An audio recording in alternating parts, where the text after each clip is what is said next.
Hi, I'm Ron Meyer, Colorado State University Extension Agronomist. We're going to talk about some production issues that take place in wheat. We've got some examples we're going to show you, and we'll talk about some diseases. It's a good-looking irrigated wheat field, but keep in mind this particular field is at heading, and when that happens, the wheat crop is at its peak evapotranspiration demand, so we call that ET.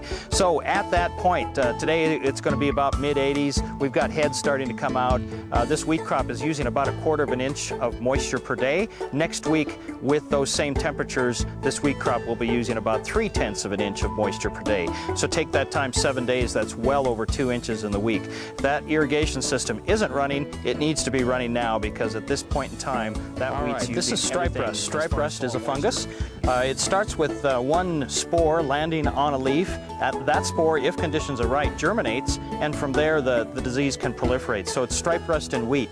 Some varieties are pretty tolerant. Hatcher is showing good tolerance to it yet, and I have not seen a breakdown in Hatcher to stripe rust. There are some varieties that are susceptible, and so this came off of a leaf of TAM 1 and 11, and it gets it. And so if you've got some of the susceptible varieties out there, you're going to have to consider spraying if stripe rust is an issue in those fields.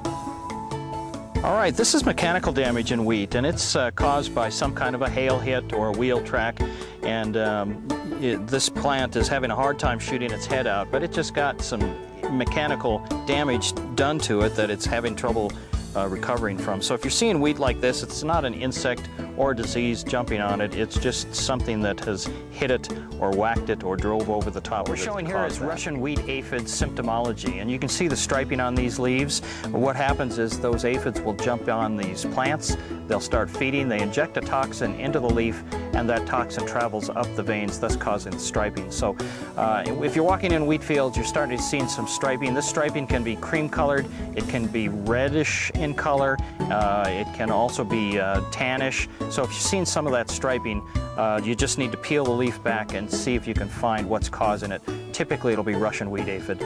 Now the good news is there are insecticides available, and products like Lorsban and the generics are working quite well. So I have not seen any resistance developed by the insect to the insecticides we're using. But again, if you're seeing this symptomology, it's probably going to be Russian wheat aphid. Now we can take that a step further and ask what the economic threshold levels are. They change by crop maturity, so when the wheat is small, we see those threshold levels lower, and so 8%, 5 to 8% infestation levels, it's time to spray. As this wheat heads out, the economic thresholds increase, and so after heading, if we're in that 10 to 12% infestation level with Russian wheat aphid, we need to be. Mosaic is a viral infection. Viral infections are always vectored by an insect, and so typically one of the aphids will bring this in, but also wheat curl mite is a major vector of wheat streak mosaic, and so the way to control this one is plant a little bit later in the fall when those mites are less active. There are no insecticides that we can spray for this one, and so as a result we have to control it by planting date and strategies. Okay, this is barley yellow dwarf, and again, barley yellow dwarf is a virus, and so viruses are vectored by one of the insects, and so typically we have one of the aphids will bring it in, so bird oat cherry aphid or some of those other insects that can carry it. They're coming in, they're feeding, and they're carrying the viral infection with it. Typically we don't get too excited about this one, and the reason is we see it sporadically. We seldom see it take a field out of production, and so that's good news. If you see something like this, it's probably barley yellow dwarf.